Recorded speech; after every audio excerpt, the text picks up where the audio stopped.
ఆత్మ సంబంధంగా క్రొత్తమైన ఆరాధన ఎలా అవుతుంది? నా తోడు ప్రతి మోకాలు నా ఎదుట వంగును, ప్రతి నాలుకయు దేవుడు స్తుతించునని ఎవరు చెప్తున్నారు?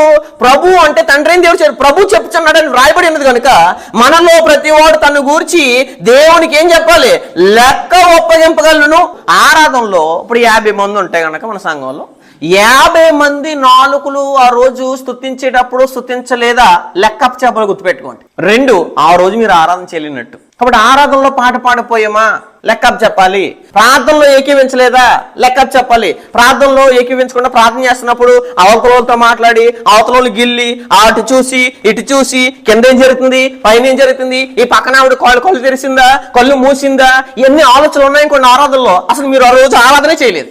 ఎందు గురించి అంటే ఆరాధనలో శరీరాన్ని అస్సలు ఏం చేసుకోకూడదు. అసలు ఎప్పుడు కూడా కంటి చూపు గాని ఆలోచన గాని వేరే వాటి మీద వెళ్ళకుండా చూసుకోవాలి ముగింపు వరకు. ఖచ్చితంగా గుర్తుపెట్టుకోండి.